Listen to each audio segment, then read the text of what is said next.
بسم الله الرحمن الرحيم قل هل يستوي الذين يعلمون والذين لا يعلمون وقال في موضع آخر إنما يخشى الله من عباده العلماء صدق الله مولانا العظيم۔ عزیز دوستوں، بزرگوں اور بھائیوں، اللہ رب العزت نے جب اس روئے زمین کو بنایا اور یہاں پر انسانوں کو بسایا تو اس نے انسانوں کو ان کا مقصد بھی یاد دلایا اور ان کے ارد گرد نعمتوں کے انبار رکھے کہ جن کا شمار ممکن نہیں۔ اگر ہم غور کریں تو اندازہ ہو کہ ہم جب اس دنیا میں آتے ہیں تب سے لے کر جب تک ہم اس دنیا سے چلے نہیں جاتے، ہماری پوری زندگی، پوری حیات نعمتوں میں ڈوبی ہوئی ہوتی، اور اللہ کی نعمتوں سے سرشار ہم اس دنیا میں آتے ہیں اور نعمتوں سے سرشار ہو کر اس دنیا سے جاتے ہیں۔ سب سے بڑی نعمت، اولین نعمت، جس کا حصول بغیر کسی تگ و دو کے ہو جاتا ہے، بغیر کسی کوشش کے ہوتا ہے، وہ یہ ہے کہ اللہ تعالی ہمیں بطور انسان پیدا کرتا ہے۔ تو ایک انسان کے طور پر جب ہم اس دنیا میں آتے ہیں تو ایک نعمت تو ہمیں اس طور پہ حاصل ہو جاتی ہے جس کو عام طور پر لوگ بہت چھوٹا سمجھتے ہیں اور جس پر غور بھی نہیں کرتے۔ اللہ کی مخلوقات میں اگر ہم غور کریں تو اندازہ ہو کہ اس دنیا میں اللہ تعالیٰ نے لاکھوں مخلوقات بنائی ہیں۔ بہت سی مخلوقات جاندار ہیں، بہت سی مخلوقات غیر جاندار ہیں، بہت سی مخلوقات ایسی ہیں جن کو انسان خود حقیر جانتا ہے، اور بہت سی مخلوقات ایسی ہیں کہ جن میں کوئی جان نہیں ہوتی، جو انسان کے قدموں کی ٹھوکر پہ ہوتی ہیں۔ لیکن اللہ تعالیٰ نے ہم پر بڑا احسان کیا کہ ہمیں انسان بنایا۔ وہ چاہتا تو ہمیں کیڑا مکوڑا بھی بنا سکتا تھا، وہ چاہتا تو ہمیں پتھر کا ایک حقیر ٹکڑا بھی بنا سکتا تھا، وہ چاہتا تو ہمیں سمندر میں چھپی ہوئی کوئی مچھلی بھی بنا سکتا تھا، اور پہاڑوں میں دبا ہوا کوئی ذرہ بھی بنا سکتا تھا۔ اس کے اختیار میں، اس کے قدرت میں سب کچھ تھا۔ لیکن سب سے عظیم احسان اس نے جو ہم پر کیا وہ یہ کہ اس نے ہمیں انسان بنایا، اور قرآن مجید میں اعلان کیا، ہماری تکریم کی، ہمیں اعزاز بخشا، اور ہمارے اعزاز کا اللہ نے اپنی آخری کتاب اور سب سے مقدس کتاب میں اعلان فرمایا۔ ارشاد ہوا کہ اعوذ باللہ من الشیطان الرجیم بسم اللہ الرحمن الرحیم وَلَقَدْ كَرَّمْنَا بَنِي آدَمَ وَحَمَلْنَاهُمْ فِي الْبَرِّ وَالْبَحْرِ وَرَزَقْنَاهُمْ مِنَ الطَّيِّبَاتِ، کہ ہم نے آدم کی اولاد کو عزت بخشی اور زمین پر خشکی اور تری پر ان کو بسایا، وَرَزَقْنَاهُمْ مِنَ الطَّيِّبَاتِ، اور پاکیزہ چیزوں سے ان کو نوازا، وَفَضَّلْنَاهُمْ، اور ان کو ہم نے فضیلت بخشی۔ تمام مخلوقات پر اللہ تعالیٰ نے انسانوں کو فضیلت بخشی، اور اس فضیلت کا قرآن مجید میں اعلان کیا، حضرت صلی اللہ علیہ وسلم سے اعلان کروایا، اور پھر حضرت صلی اللہ علیہ وسلم کی صورت میں اللہ رب العزت نے تمام کائنات کی سب سے عظیم مخلوق کو بھی اس دنیا میں بھیجا۔ یعنی مخلوقات میں بھی اگر سب سے عظیم کوئی مخلوق ہے تو وہ ذات گرامی حضرت صلی اللہ علیہ وسلم کی ذات مقدس۔ اس کے بعد پھر اللہ نے جو دوسرا احسان ہم پر فرمایا وہ یہ کہ ہمیں مسلمان بنا کر اس دنیا میں بھیجا۔ اگر ہم مطالعہ کریں ان نان مسلمز کا جنہوں نے بعد میں اسلام قبول کیا، ان غیر مسلموں کا جو ظلمت کے اندھیاروں میں زندگی بھر بھٹکتے رہے، جو اسلام کی روشنی کی تلاش میں زندگی بھر سرگردہ رہے، لیکن وہ روشنی انہیں دسیوں سال کی محنت اور مشقت کے بعد حاصل ہو سکی۔ اس کرن کی تلاش میں اپنی زندگیوں کو انہوں نے تج دیا اور قربان کر دیا۔ اگر ہم ان غیر مسلموں کے واقعات پڑھیں کہ جن کو اسلام نے بہت بعد میں اپنی آغوش میں لیا، تو ہمیں اندازہ ہو کہ کیسی عظیم نعمت بغیر کسی تگ و دو کے اور محنت اور کوشش کے ہمیں حاصل ہوئی۔ ایک بڑے نو مسلم ہیں جن کا نام یوسف چیمبر ہے، وہ عام طور پر کہا کرتے ہیں کہ مسلمانوں کو چونکہ یہ نعمت عظمیٰ بغیر کسی محنت کے حاصل ہو گئی ہے تو وہ اس کی حقیقت میں تحقیر کرتے ہیں، اپنے عمل سے، اپنے کردار سے، اپنے اقوال سے، اپنی زندگی سے، اپنی حیات سے، کیونکہ انہوں نے تقریباً 20 سال کی محنت کے بعد تمام ادیان اور تمام کانسٹیٹیوشنز اور تمام نظام ہائے زندگی کو کھنگال کر اسلام قبول کیا۔ وہ کہتے ہیں کہ میں تاریک کمرے میں بیٹھ جایا کرتا تھا، کبھی بدھزم پڑھتا تھا، کبھی جینزم پڑھتا تھا، کبھی کرسچینٹی پڑھتا تھا، کبھی کسی مذہب کا مطالعہ کرتا تھا۔ دنیا کے تمام ازمس اور لاجیز، تمام کانسٹیٹیوشنز، تمام نظام ہائے زندگی اور تمام سسٹمز آف لائف انہوں نے پڑھے، اور 20 سال تک انہیں کوئی ایک مسلمان نہیں مل سکا جو ان کی رہنمائی کرتا کہ تم نے سب کچھ پڑھ لیا لیکن تم ابھی بھی اندھیارے میں بھٹکتے رہے۔ اس کی وجہ یہ ہے کہ ابھی بھی تم روشنی سے بہت دور۔ 20 سال کی محنت کے بعد ان کو اسلام کی وہ روشنی ملی جس کی تلاش انہیں عرصے سے تھی۔ تو وہ کہتے ہیں چونکہ تمہیں یہ عظیم نعمت بغیر کسی محنت کے حاصل ہو گئی ہے تو تم اس کی تحقیر کرتے ہو، لیکن ہم سے پوچھو کہ 10 سال کی محنت کے بعد ہمیں یہ عظیم نعمت حاصل ہوئی تو اس کی قدر ہمارے دل میں کیا ہے؟ تو میرے بھائیوں، اللہ کا دوسرا بڑا احسان یہ ہے کہ اس نے ہمیں ایک مسلمان گھرانے میں پیدا کیا، ایسے گھرانے میں جہاں پر لا الہ الا اللہ کی صدائیں ہم بچپن سے سنتے رہے، جہاں پر محمد الرسول اللہ کی صدائیں بچپن سے ہمارے کانوں میں پڑتی رہیں، ہماری نشو و نما اسی ماحول میں ہوئی، اور بغیر کسی محنت کے، بغیر کسی تلاش کے، بغیر کسی جستجو کے ہمیں وہ عظیم ترین نعمت حاصل ہوئی کہ شاید ایک انسان جس کا تصور بھی نہیں کر سکتا، جو کسی جنگل بیابان میں یا کسی ایسی تہذیب میں، ایسے تمدن میں زندگی گزار رہا ہے جو اسلام سے کوسوں دور ہے، لیکن ہمیں عظیم نعمت حاصل۔ یہ دوسری بڑی نعمت ہے جو ہمیں بغیر کسی محنت کے حاصل ہوئی، جس کو آپ کہہ سکتے ہیں بائی ڈیفالٹ حاصل ہو گئی۔ ہماری اس میں کوئی محنت نہیں تھی، ہماری اس میں کوئی کوشش نہیں تھی، کوئی لگن، کوئی احساس نہیں تھا، اللہ نے ہمیں عطا کی۔ اس کے بعد تیسری عظیم چیز جو اللہ نے ہمیں دی وہ یہ کہ ہمیں امت مسلمہ میں پیدا کیا، امت محمدیہ میں پیدا کیا، جس کو اللہ نے خیر امت قرار دیا، اور قرآن مجید میں اعلان کیا کہ کنتم خیر امہ اخرجت للناس، کہ تمہیں اللہ تعالیٰ نے لوگوں کے لیے برپا کیا ہے۔ تمہارا کام یہ ہے کہ تم لوگوں کو اسلام کی طرف لے کر آؤ، تمہارا کام یہ ہے کہ تم اپنی زندگی سے اسلام کو برت کر دکھاؤ، تمہارا کام یہ ہے کہ تمہارا کردار اسلامی ہو، تمہارا کام یہ ہے کہ تم غیر مسلموں کو اسلام کی طرف لے کر آؤ، نہ یہ کہ خود اسلام سے دور ہوتے چلے جاؤ۔ اللہ تعالیٰ نے جب ہمیں خیر امت کا لقب دیا تو ہمیں ہماری ذمہ داریوں کا احساس بھی دلایا، اور فرمایا کہ کنتم خیر امہ اخرجت للناس تأمرون بالمعروف وتنہون عن المنکر وتؤمنون باللہ۔ الامر بالمعروف والنہی عن المنکر، کہ بھلائی کا حکم دینا، برائیوں سے لوگوں کو روکنا، اور اللہ پر ایمان رکھنا، یہ وہ بنیاد ہے کہ جس پر عمل صالح کی عمارت قائم ہوتی۔ لیکن اگر ہم اس بنیادی سے بے بہرا ہو جائیں، اس بنیادی سے محروم ہو جائیں، تو وہ عمارت حقیقت میں پھسے گھروندے کی مانند ہوگی جو کبھی بھی ڈھہ سکتی۔ تو میرے بھائیوں، تیسرا بڑا احسان اللہ تعالیٰ نے جو ہم پر کیا وہ یہ کہ ہمیں حضرت صلی اللہ علیہ وسلم،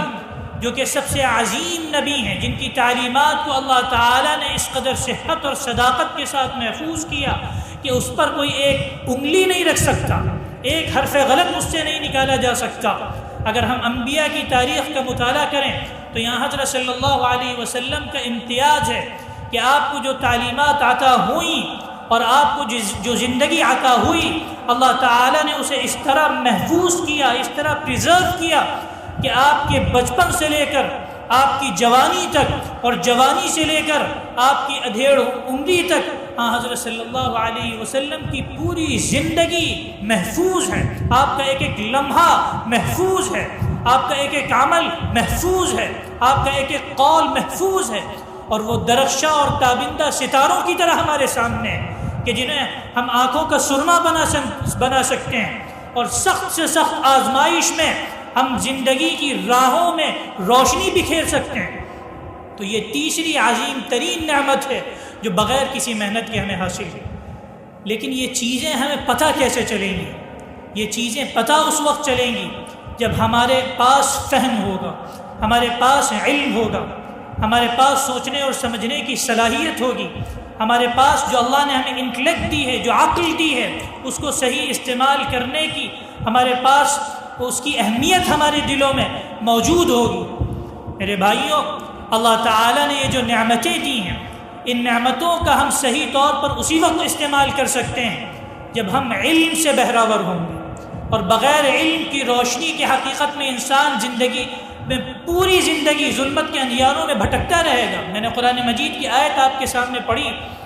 کہ قُلْ هَلْ يَسْتَوِي الَّذِينَ يَعْلَمُونَ وَالَّذِينَ لَا يَعْلَمُونَ۔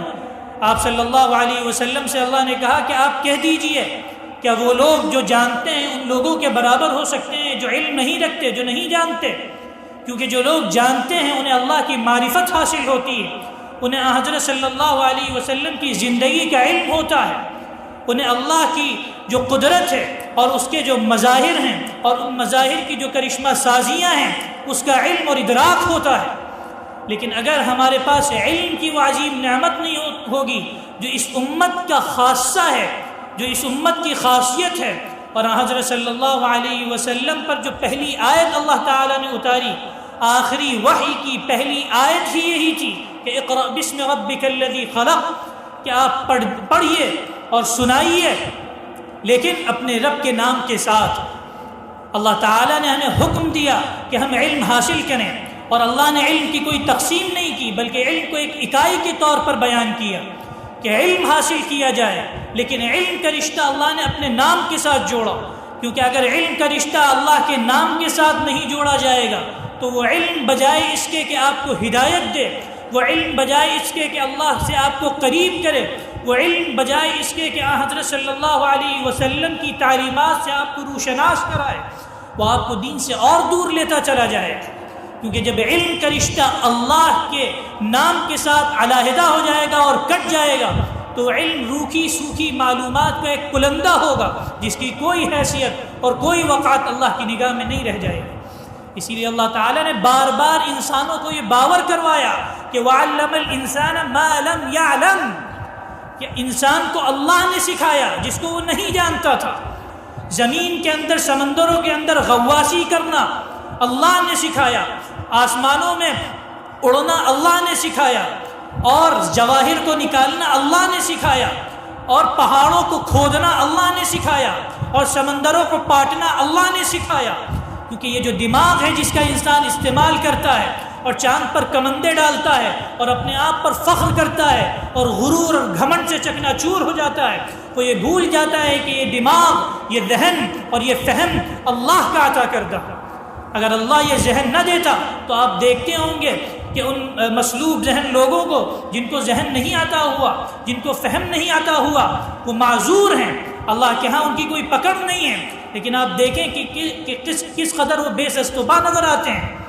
لیکن اللہ تعالیٰ نے انسانوں کو، جن انسانوں کو ذہن دیا ہے، جن انسانوں کو سوچنے اور سمجھنے کی صلاحیت دی ہے، وہی انسان بجائے اس کے کہ اپنے ذہن کے ذریعے، اپنی عقل کے ذریعے، اپنے فہم کے ذریعے اللہ کا تقرب حاصل کریں اور علم کا رشتہ اللہ کے نام کے ساتھ جوڑیں، تو بجائے اس کام کے اور دور ہوتے چلے جاتے ہیں، کیونکہ وہ علم کا رشتہ اللہ کے نام کے ساتھ نہیں جوڑتے۔ تو میرے بھائیوں، ہم جو مدرسوں میں پڑھتے ہیں، تعلیم حاصل کرتے ہیں، علم حاصل کرتے ہیں، یاد رکھیے کہ اگر ہم قرآن اور حدیث پڑھ کر بھی اللہ کے نام کے ساتھ اس علم کا رشتہ نہیں جوڑتے تو قرآن اور حدیث پڑھنا بھی باعث نفع نہیں ہے۔ علم نافع وہی علم ہے جو ہمیں اللہ سے قریب کرے۔ تو اللہ سے ہمیں قریب اگر قرآن نہیں کرتا، احادیث نہیں کرتی، تو حقیقت میں ہم اپنی نیتوں کو کھنگالنے کی ضرورت ہے، اپنی نیتوں کو کھنگالنے کی ضرورت ہے، استحضار کی ضرورت ہے، پریزنس آف مائنڈ کی ضرورت ہے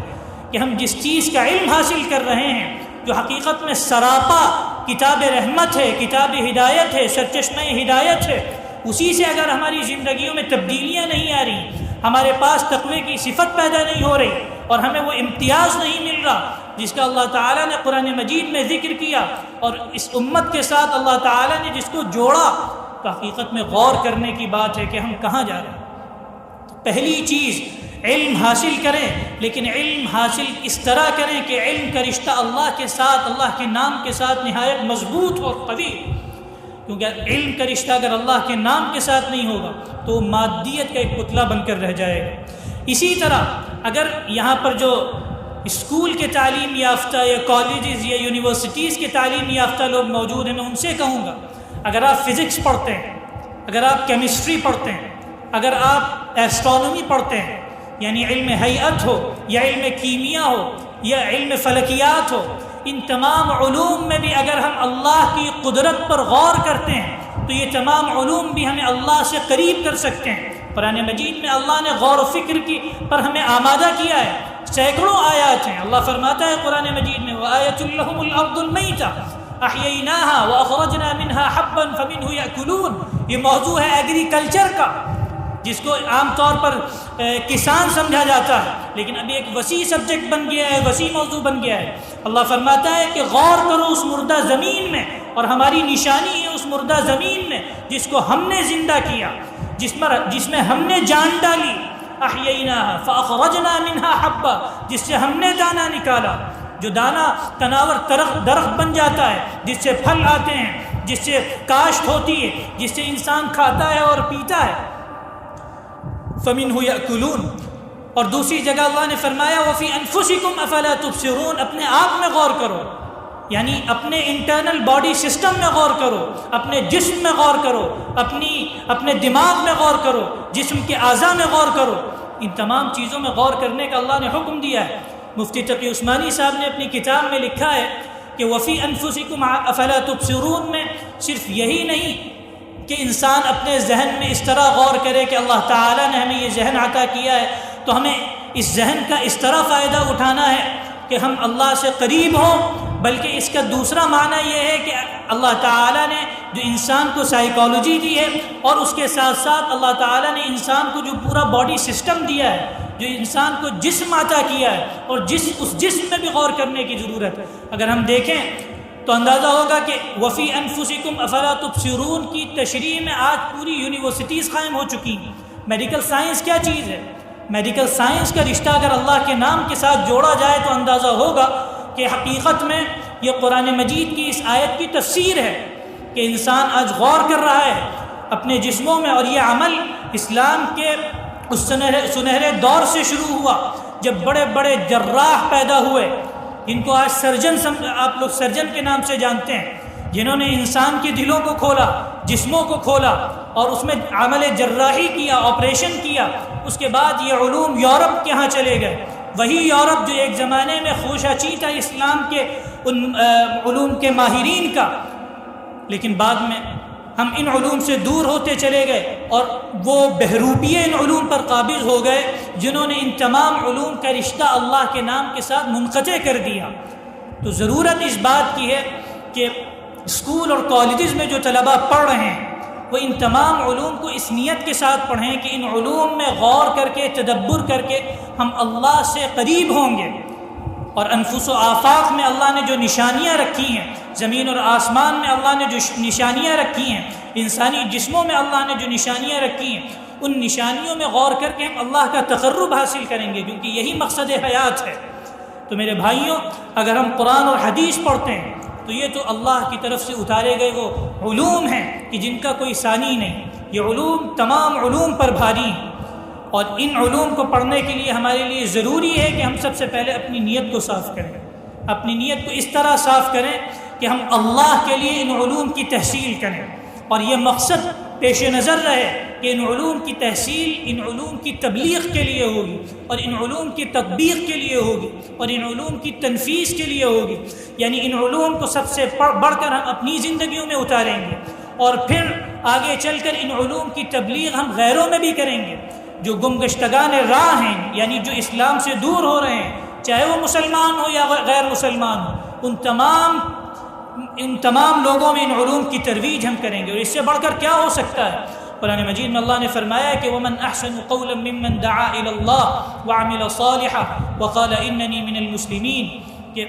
اس شخص سے بہتر کس شخص کی بات ہو سکتی ہے جو لوگوں کو اللہ کی طرف بلاتا ہے اور خود بھی نیک کام کرتا ہے اور زبان حال سے اور زبان قال سے یہ کہتا ہے کہ اننی من المسلمین، کہ میں مسلمان ہوں۔ تو ہمیں ان علوم کی تحصیل اس نیت کے ساتھ کرنی ہے کہ سب سے بڑھ کر یہ کہ ہم ان علوم کی تطبیق و تنفیذ اپنی زندگیوں میں کریں گے، اور پھر آگے چل کر ان علوم کی تبلیغ بھی کریں گے۔ سورۃ العصر آپ پڑھیے، اللہ تعالیٰ نے فرمایا کہ والعصر ان الانسان لفی خسر، ان الانسان لفی خسر، کہ بے شک تمام انسان خسارے میں اور کھلے ہوئے خسارے میں۔ پھر اللہ نے استثناء کن لوگوں کا کیا؟ الا الذین آمنوا، سوائے ان لوگوں کے جو ایمان لائے، وعملوا الصالحات، یا جنہوں نے نیک کام کیے، وتواصوا بالحق، اور نیک کاموں کی ایک دوسرے کو تلقین کی، یعنی حق کی ایک دوسرے کو تلقین کی، وتواصوا بالصبر، اور اس حق پر جم جانے کی ایک دوسرے کو تلقین کی۔ تو تواصی بالحق اور تواصی بالصبر حقیقت میں تبلیغ کا نام ہے، یعنی علوم قرآن اور علوم حدیث کی تبلیغ اور ترویج یہ بھی اسی طرح ضروری ہے جس طرح ان علوم کی تحصیل ضروری ہے۔ اور ان علوم کی تحصیل کے بعد کا جو مرحلہ آتا ہے وہ زیادہ اہم ہے، کیونکہ انسان عام طور پر ان علوم کی تحصیل کرتا ہے اور پھر اپنی زندگیوں میں مست ہو جاتا ہے، نہ وہ نیت کا استحضار رہتا ہے اور نہ وہ تگودہ اور محنت اور کاوش ہوتی۔ حقیقت میں تعلیم کا مرحلہ مدرسوں سے فراغت کے بعد شروع ہوتا ہے، کیونکہ یہاں تو آپ کو راہیں دکھائی جائیں گی، راہیں آپ کے سامنے کھولی جائیں گی۔ یہ جو کتاب ہوتی ہیں امہات الکتب ہمیں پڑھائی جاتی ہیں، جو مراجع اور مصادر ہیں وہ پڑھائے جاتے ہیں، لیکن ان پر ہم اکتفا نہیں کر سکتے، بلکہ ان کو پڑھ کر ہمارے لیے ضروری ہے کہ ہم آگے کی زندگی میں اور آگے بڑھیں اور علوم کے نئے نئے دریچوں کو کھولیں، اور کھولنے کے بعد ان علوم کو پڑھ کر اپنی زندگیوں میں بھی اتاریں، اور اپنی زندگیوں میں اتارنے کے ساتھ ساتھ ان کی ترویج بھی کریں، جو پیاسے ہیں ان تک اس پانی کو پہنچائیں۔ تو میرے بھائیوں، جو مدرسے کے طلباء ہیں وہ ہمیشہ اپنے ذہن میں اس بات کو پیوستہ رکھیں کہ اللہ تعالیٰ نے ہمیں ان عظیم نعمتوں سے مالا مال کیا ہے، تو ان عظیم نعمتوں کا صحیح فائدہ اٹھانا یہی ہے کہ ہم ان کی تحصیل کے بعد ان کی ترویج میں بڑھ چڑھ کر حصہ لیں اور اخلاص کے ساتھ اس عمل میں ہمیشہ کے لیے لگے رہیں۔ اور اس کے ساتھ جو اسکول اور کالجز کے طلباء ہیں ان کے لیے بھی ہم فکر مند رہیں اور ان کو زندگی کا صحیح مقصد بتائیں، ان کو یہ سمجھائیں کہ آپ جو علوم حاصل کر رہے ہیں وہ بھی اللہ کے پیدا کردہ علوم ہیں، انسان کی بنائی ہوئی چیزیں نہیں ہیں۔ یعنی جو علم کیمیا ہے جس کو ہم کیمسٹری کہتے ہیں، یا فزکس ہے جس کو علم فیزیا کہا جاتا ہے، یا علم فلکیات جس کو آج ایسٹرونومی کہا جاتا ہے، ان تمام علوم میں ایک زمانے میں، چاہے وہ خلافت عباسیہ کا دور ہو یا خلافت عثمانیہ کا دور ہو یا اندلس میں خلافت امویہ کا دور ہو، ان تمام ادوار میں بڑے بڑے علماء اور بڑے بڑے سائنٹسٹ اور بڑے بڑے ماہرین علوم فیزیا اور علوم کیمیا اور علوم فلکیات پیدا ہوتے رہے، اور یورپ کے طلباء یورپ سے سفر کر کے اندلس جایا کرتے تھے، بغداد جایا کرتے تھے اور وہاں ان علوم کی تحصیل کیا کرتے تھے۔ لیکن آج ہم نے ان علوم کو چھوڑ دیا، تو میں نے جیسے عرض کیا کہ بہروپیے ان علوم پر قابض ہو گئے، جن کو نہ اللہ کی معرفت، نہ حضرت صلی اللہ علیہ وسلم کی تعلیمات کا کوئی علم۔ مولانا واضح صاحب فرماتے تھے کہ آج عالم اسلام کا حال یہ ہے کہ عالم اسلام نے یورپ کے فرسودہ فلسفہ اخلاق کو تو اپنا لیا۔ فلسفہ اخلاق کیا ہے؟ فلسفہ اخلاق یہ ہے کہ کھانا کیا ہے، پہننا کیا ہے، چلنا کیسے ہے، بات کیسے کرنی ہے، لوگوں کے ساتھ معاملات کیسے کرنے ہیں، اور پھر چاہے وہ معاملات گھریلو سطح پر ہوں یا ملکی سطح پر ہوں یا بیرونی سطح پر ہوں، ان تمام پالیسیز میں اندھی تقلید یورپ کی ہوتی۔ تو ہر طرح کے فلسفہ اخلاق میں عالم اسلام نے یورپ کی تقلید کی، لیکن جن میدانوں میں یورپ نے حقیقی معنوں میں ترقیات کی ہیں، ان میدانوں میں ہم نے اپنے ذہن کو، اپنے فہم کو، اپنی عقل کو بالائے طاق رکھ دیا۔ وہ میدان کیا ہیں؟ اختراعات کے میدان ہیں، انوینشنز کے میدان ہیں، اس میں ہم آگے نہیں بڑھے۔ تو میرے بھائیوں، ہمیں علم نافع کو سمجھنا ہے کہ علم نافع کیا ہے، اور علم ایک اکائی کے طور پر کیا چیز ہے۔ قرآن مجید میں اللہ نے انفس آفاق میں غور و تدبر کا ہمیں حکم دیا ہے، ان فی اختلاف اللیل والنہار لآیات لأولی الالباب۔ اللہ نے قرآن مجید میں فرمایا ہے کہ دن اور رات کی الٹ پھیر میں اللہ تعالیٰ نے نشانیاں رکھی ہیں، آیات ضرور بھی ضرور نشانیاں ہیں لِأُولِي الْأَلْبَابِ، ان لوگوں کے لیے جو اہل عقل ہیں، جو اہل دانش ہیں۔ اور پھر اللہ تعالیٰ نے ان لوگوں کو ذاکرین قرار دیا ہے۔ ہم یہ سمجھتے ہیں کہ ذاکرین صرف وہ لوگ ہیں جو مسجدوں میں بوریا بچھا کر اللہ اللہ کرتے ہیں، بے شک وہ بھی ذاکرین ہیں، اور ان کو سب سے بڑھ کر ذاکرین کہا جا سکتا ہے، کیونکہ جو لوگ یہ کام کرتے ہیں ان کو حقیقت میں معرفت الہی کی لذت محسوس ہوتی ہے، اور وہ دنیا سے اپنے آپ کو کاٹ کر اس طور پر اللہ کے ذکر میں مشغول ہو جاتے ہیں کہ ان کو یہ محسوس ہوتا ہے کہ ہمارا ذکر اللہ کے ہاں ہو رہا ہے۔ حدیث کا مفہوم ہے کہ جب انسان اللہ کو یاد کرتا ہے تو اللہ اپنے فرشتوں کے سامنے اس کو یاد کرتا ہے۔ تو یہ وہ لوگ ہیں جو حقیقت میں اس بات کا ادراک اور احساس رکھتے ہیں۔ لیکن یہاں جن ذاکرین کا ذکر ہے یہ وہ ذاکرین ہیں جو زمین اور آسمان میں پھیلی ہوئی نشانیوں میں غور و تدبر کرتے ہیں۔ ان کے بارے میں اللہ فرماتا ہے کہ الذین یذکرون اللہ قیاما وقعودا وعلی جنوبہم ویتفکرون فی خلق السماوات والارض ویتفکرون فی خلق السماوات والارض، یہ وہ لوگ ہیں جو اٹھتے بیٹھتے لیٹتے اللہ کو یاد کرتے ہیں، اور کیا کرتے ہیں؟ وَيَتَفَكَّرُونَ فِي خَلْقِ السَّمَاوَاتِ وَالْأَرْضِ، اور آسمانوں میں اور زمین میں تفکر کرتے ہیں، تدبر کرتے ہیں۔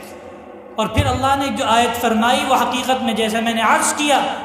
رَبَّنَا مَا خَلَقْتَ هَذَا بَاطِلًا، پھر وہ کیا کہتے ہیں؟ اس تفکر کا، اس تدبر کا، اس غور و فکر کا نتیجہ کیا نکلتا ہے؟ وہ کہتے ہیں کہ ربنا ما خلقت هذا باطلا، اے ہمارے رب تو نے یہ سب بیکار پیدا نہیں کیا۔ جب انسان کو علم ہی نہیں ہوگا کہ آسمان کس طرح بنایا گیا، زمین کس طرح بنائی گئی، زمین میں جو جواہر اور جو گواہر چھپے ہیں ان کی کیا حقیقت ہے، اور اس ایٹم سے، ایک ذرے سے کس قدر طاقتور بم بن سکتا ہے، یہ ان تمام چیزوں پر جب انسان غور و فکر نہیں کرے گا تو اسے اندازہ کیسے ہوگا اللہ نے کیا کیا چیزیں اس دنیا میں بنا دی ہیں۔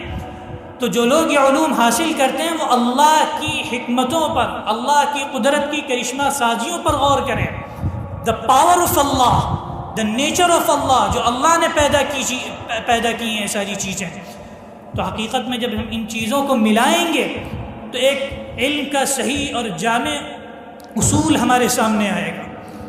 کہ قرآن مجید ہوں یا احادیث ہوں، اس میں بھی قرآن مجید کوئی سائنس کی کتاب نہیں ہے، قرآن مجید کتاب ہدایت ہے، لیکن ہدایت کو اللہ تعالیٰ نے مختلف پیرایوں میں بیان کیا ہے۔ اگر ہم قرآن مجید کا مطالعہ کریں تو اندازہ ہوگا کہ قرآن مجید میں اللہ تعالیٰ نے تاریخی واقعات بھی بیان کیے ہیں، حقیقی تاریخی واقعات بیان کیے ہیں۔ قرآن مجید میں اللہ تعالیٰ نے مستقبل کے تئیں پیشن گوئیاں بھی کی ہیں۔ قرآن مجید میں اللہ تعالیٰ نے علوم طبیعیات کے متعلق بہت سی ایسی چیزوں کو آشکارا بھی کیا ہے، یعنی سائنس کی بہت سی ایسی ڈسکوریز بھی ہیں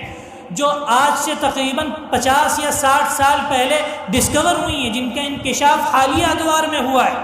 قرآن مجید میں وہ چیزیں بھی موجود ہیں، اور اس کے ساتھ ساتھ نبیوں کے قصے بھی قرآن مجید میں موجود ہیں، اور احکام خداوندی بھی قرآن مجید میں موجود ہیں۔ تو اللہ تعالیٰ نے جو ہدایت کے سامان رکھا ہے وہ مختلف پیرایوں میں، تو اس ہدایت کو حاصل کرنے کا صحیح طریقہ یہ ہے کہ ہم قرآن مجید کا جب مطالعہ کریں اور جب کسی آیت کو پڑھیں تو اس آیت میں ڈوب جائیں، ہم تفسیر سے بھی مراجعات کریں اور خود بھی غور و تدبر کریں، جو خاص طور پر یہاں طالبان علوم نبوت ہیں، طالبان علوم قرآن ہیں، وہ خود بھی غور و خوض کریں کہ اللہ تعالیٰ نے قرآن مجید میں جو چیزیں چھپائی ہیں ان کو ہم کس طرح آشکارا کر سکتے ہیں۔ تو میرے بھائیوں، قرآن پر غور ہو، احادیث پر غور ہو، اور اس کے ساتھ ساتھ جو ہمارا عصری تعلیم یافتہ طبقہ ہے اور اس میں اور جو ہمارا دینی تعلیم یافتہ طبقہ ہے، اس میں جو ایک گیپ ہو گیا ہے، خلیج قائم ہو گئی ہے، اس خلیج کو مٹانے کا آسان طریقہ یہی ہے کہ ہم زبان کی معرفت بھی حاصل کریں، جو زبانیں رائج ہیں ان زبانوں پر ہماری گرفت ہو، اور اس کے ساتھ ساتھ ان علوم سے کم از کم کچھ شدبد ہو۔ ظاہر ہے ہمارا اختصاص علوم شرعیہ میں ہوگا، ہمارا اختصاص قرآن اور حدیث میں ہوگا، ہمارا اختصاص اصول میں ہوگا، لیکن اس کے ساتھ ساتھ کم از کم اتنی شدبد ضروری ہے کہ جب ہم ان سے گفتگو کریں تو گفتگو کے درمیان اجنبیت محسوس نہ ہو، ورنہ عام طور پر جب آپ ان سے گفتگو کریں گے تو وہ علوم دینیہ سے واقف نہیں، آپ دنیاوی علوم سے واقف نہیں، جن کو دنیاوی علوم کہا جاتا ہے، حالانکہ وہ دنیاوی علوم نہیں ہیں، وہ بھی علوم اللہ کے پیدا کردہ ہیں، اور اللہ نے جو کچھ بھی پیدا کیا ہے وہ اس لیے پیدا کیا ہے کہ ان میں غور کیا جائے، ان میں تدبر کیا جائے اور ان میں انکشافات ہوں۔ تو جب آپ بھی کچھ وہ علوم پڑھیں گے اور جو کالج اور یونیورسٹیز کے طلباء ہیں وہ یہ باتیں سن لیں کہ اگر اب کالجز اور یونیورسٹیز میں پڑھتے ہیں مدارس کے طبقے میں، اس خلیج کو ختم کیا جائے اور یہ دونوں ایک ٹیبل پر آئیں اور ان دونوں کے درمیان ٹاک ہو، ان دونوں کے درمیان بات چیت ہو، تو انشاءاللہ ان تمام چیزوں سے جو دور رس فوائد ہوں گے اور اس سے ہماری زندگیوں میں جو تبدیلیاں اور جو تغیرات ہوں گے وہ بہت مفید ثابت ہوں گے انشاءاللہ۔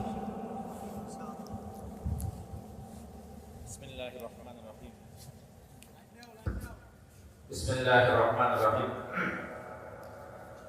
আমাদের সামনে যে ইমান বয়ান করছেন আওলাদে রাসূল হযরত হাসান রাদিয়াল্লাহু তাআলা আনহু বংশধর, মা বাবা উভয় থেকে হযরত হাসান রাদিয়াল্লাহু তাআলা আনহু বংশধর। ওনাদের পূর্বপুরুষ হযরত বড় পীর আব্দুল কাদের জিলানী রাহমাতুল্লাহ আলাইহি ভাগিনা ছিলেন ভারতে আসছেন। এদের আরেক পূর্বপুরুষ হলো সৈয়দ আহমদ শহীদ রাহমাতুল্লাহি আলাইহি, যার দ্বারা ভারত উপমহাদেশে এবং বর্তমান সারা দুনিয়াতে হকের যে মেহনতগুলো হয়েছে সব সৈয়দ আহমদ শহীদ রাহমাতুল্লাহ থেকে। আর তাদের আরেকজন পূর্বপুরুষ হলেন সৈয়দ আবু হাসান নদভী রাহমাতুল্লাহি আলাইহি, যার কিতাব না পড়লে বর্তমান বিশ্বে কেউ আলেম হতে পারে না। তো তাদের এই খানদানের ছেলে মাওলানা আব্দুল আলী আল হাসানি বয়ান করেছেন, অত্যন্ত জোরালো ভাষায় বয়ান করেছেন, আমাদের খুব সুন্দর দিক নির্দেশনা দিয়েছে। এগুলো আসলে লম্বা সময় এই তর্জমা করার দরকার ছিল, সময় খুব সংক্ষিপ্ত। আল্লাহ রাব্বুল আলামিন আমাদেরকে কিছু নিয়ামত দিয়েছে, তার মধ্যে একটা হলো মানুষ বানিয়ে দুনিয়াতে আল্লাহ তাআলা আমাদেরকে পাঠিয়েছে। 2 নম্বরে নিয়ামত হলো কি যে আল্লাহ তাআলা আমাদেরকে কালেমা দিয়েছে। 3 নম্বরে নিয়ামত হলো যে আমাদেরকে মুহাম্মদ রাসূল সাল্লাল্লাহু আলাইহি ওয়াসাল্লামের উম্মত করে পাঠিয়েছেন এবং পরিবারে আমরা সবাই কালেমা পড়তে পারছি। এরপরে যে কতগুলো গুরুত্বপূর্ণ কথা বলছেন সেগুলো এলেম আল্লাহ তাআলা আমাদেরকে দান করেছেন, যে এই এলেম যদি না থাকে মানুষ হৃদায়ত পাবে, কিন্তু এলেমের সম্পর্কটা আল্লাহর সাথে করতে হবে। তো সে দুনিয়াতে এলেম হোক আর কোরআনের এলেম, যদি নিয়ত ঠিক না থাকে তাহলে এটা কি হবে না, সব হবে না, কোনো কিছু লাভ হবে। তো বলতেছে যে অনেক গুরুত্বপূর্ণ পয়েন্ট কথা বলছেন যে আজকে আমরা ইউরোপের অনুসরণ করছি, অথচ ইউরোপ আমাদের কাছ থেকে জ্ঞান বিজ্ঞান নিয়ে আসছে। ইউরোপ জ্ঞান বিজ্ঞান এসে কার কাছ থেকে? মুসলমানদের কাছে, কোরআনের থেকে নিয়েছে। আজকে আমরা মুসলমানরা কোরআনের ভিতরে যে বিজ্ঞানের কথা রয়েছে, অ্যাটমিক পাওয়ারের কথা রয়েছে, মানুষের দেহের কথা রয়েছে, চোখের কথা রয়েছে, এই জিনিসগুলো আমরা ভুলে গেছি। আমরা কিছু মাসা জিনিস পড়ে আছি। আজকে এটার উপরে মেডিকেল সায়েন্স তৈরি হয়ে গেছে, চোখ নিয়ে গবেষণা করছে, দিমাগ নিয়ে গবেষণা করছে, হার্ট নিয়ে গবেষণা করছে, একটা জায়গায় গবেষণা করছে। আবার আরেকটা দল তারা আধুনিক অস্ত্র শস্ত্র তৈরি নিয়ে গবেষণা করছে। কিন্তু মুসলমানরা এগুলো থেকে পিছিয়ে চলেছে, না মাদ্রাসা না ইউনিভার্সিটি, তো কেউ এগুলো নিয়ে আমরা গবেষণা করছি না। অথচ এগুলো যখন নিয়ে গবেষণা করবে যে একটা অণু,